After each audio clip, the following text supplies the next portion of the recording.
Celestia Quixs has been busy. And by busy, I mean documenting everything from mycotoxins in your microcrystalline cellulose to the bureaucratic architecture of what she calls a modern Logan's Run, which is either alarming or a very ambitious content calendar, possibly both. This episode covers 3 territories from Celestia Quixs: health claims about industrial food and medicine causing chronic illness, a systems-level argument that vulnerable people are being cycled out of existence by interlocking databases and benefit algorithms, and a raw conversation about medical neglect and relationship conflict that doubles as a record of one person's fight to be heard. Let's start with the health claims. The first post frames modern chronic illness not as bad luck or lifestyle failure, but as the designed output of an industrial system. And the argument hinges on one ingredient most people have never thought twice about. The post sets it up directly. By treating cellulose as a static chemical filler, corporate manufacturing completely ignores its actual physical reality. Cellulose is a highly effective industrial-scale sponge. It preserves and carries the biological and chemical footprint of the agricultural monocultures from which it was harvested straight past our biological gatekeepers. So the inert filler in your Tylenol caplet is, per this argument, a pesticide delivery vehicle. That's a significant reframe of something the FDA classifies as generally recognized as safe. The post layers on top of that the deployment of Pseudomonas strains as agricultural biocontrols to suppress fusarium, arguing those biofilms survive industrial refinement and enter the body through cellulose-based pharmaceuticals and food. The mechanism described involves simultaneous exposure to pesticide residues, bacterial endotoxins, and fungal mycotoxins. And then levaquin shows up as the closing act. The post argues fluoroquinolone antibiotics cross-attack mitochondrial DNA because human mitochondria evolved from bacteria, leaving cells without ATP and tissues open to opportunistic fungal colonization. The post names that outcome explicitly. It acts like a slow Ebola. The comparison is to Ebola's mechanism of dissolving cellular junctions, achieved here at a chronic multi-generational pace rather than acutely. The second post in this theme is personal rather than systemic. It documents what happens when clinical notes omit the external context surrounding a patient's behavior. In this case, records from Columbia Community Mental Health in Oregon that framed rational responses to genuine trauma as internal pathology. The specific example is a note recording transient paranoia about other people's motives, without mentioning that the patient was in the immediate aftermath of a family murder-suicide and was being actively deceived by a sibling about what had happened.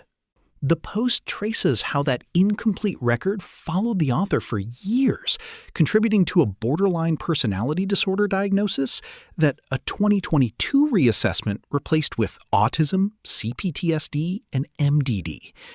The argument is structural. When critical context is withheld and promised support never materializes, objective clinical documentation becomes something far more dangerous, a record that can quietly harm the very person it claims to help. Both posts are ultimately about the same problem: systems that classify and move on, leaving the actual person to carry the weight of the error. From individual charts to industrial supply chains, the through line is what gets omitted. The second post asks whether the dystopian enforced lifespan from Logan's Run has been quietly rebuilt in spreadsheet form, and the answer it arrives at is yes, just slower and deniable. The post maps a 4-phase pipeline. It begins with EHR networks, Epic, Oracle Cerner, Care Everywhere, where a behavioral or administrative flag at one node propagates nationally through automated reconciliation. The post states that because federal regulatory oversight bodies like CMS and HHS-OIG possess no statutory authority to compel an individual physician or private network to provide treatment, the synchronized database tag functions as a permanent, unappealable blockade. Phase 1 cuts off medical access. Phase 2 cuts off income. The SSA's algorithmic auditing interprets the absence of fresh medical records you can't generate because you've been blocked from care, as clinical improvement, then terminates benefits retroactively and sends the notice after the appeal window has already closed.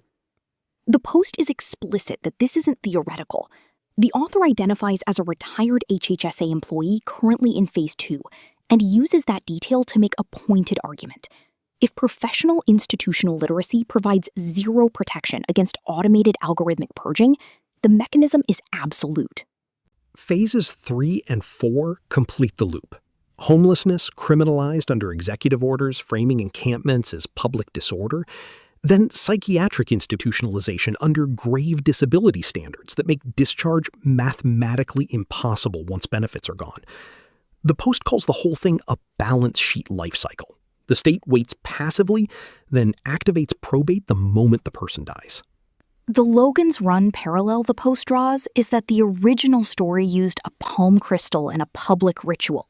The contemporary version uses interoperable health registries, automated financial auditing, and civil commitment law. Different mechanism, the post argues, identical outcome. That logic of automated removal connects directly to what happens when someone tries to document their own case and gets nowhere. The third post is a conversation log.